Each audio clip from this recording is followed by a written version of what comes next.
So yun, magandang tanghali mga master. Beginner tutorial muna tayo. Sa mga nagtatanong kung paano mag-agis. So ganito lang mga master.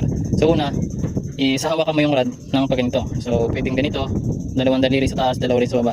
Tapos papasok mo dito sa pinaka ng ating reel. So ganyan.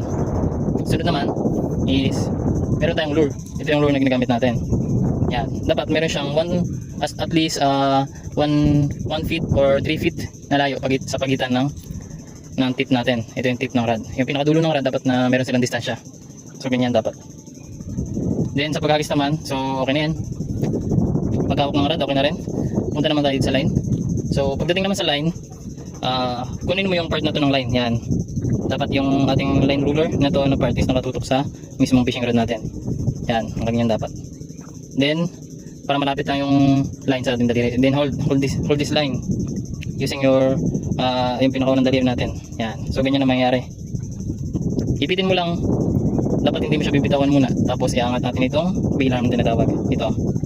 Iangat natin siya. Angat. Tapos yung line dito, huwag mo muna bibitawan hanggat hindi natin nakakagis. So ganito siya. Pag hold mo sa kanya, hawak ka dito sa may bat, sa dulo ng rod. Then kapag ikakas na natin, bago natin siya bibitawan kapag nasa ganitong part na yung rod natin. So subukan natin. Hawak dito. Tapos hold lang yung line. Pag cast natin, sasabay natin bito yung daliri kapag dito na banda yung rod natin. So yan. Subukan natin. Cast. Yan. Bago mo bibitawan kapag nakaganyan na. Bago mo ito sasara. Ito pinaka-bailer mo. Sara. Tapos bago mo i-retrieve.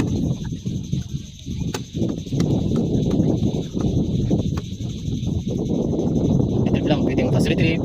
Pwedeng slow retrieve. Pwedeng medium. So ganun lang. Pwedeng mabilis. Pwedeng mabagal. Pero maganda na medyo mabilis lang na medyo mabagal. So ganun lang ulit mga master. Ulitin natin. So yun, bigyan natin distansya yung lure and tip. Yan. At least mga 5 dangkal. Okay na siya. Sunod dito naman tayo sa line at sa reel. Tutok mo lang itong part na to sa may daliri mo.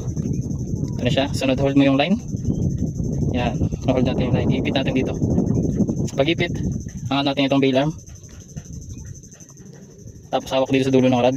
Sabay hagis. Hagis natin. Ayan. Kung hagis na, bibitawan mo na yung daliri mo, diba? Sa daliri. Bago mo i-close to. Yung bail arm. Bago retrieve. Ayan lang mga master. Ulit lang. Hanggang sa makuha nyo.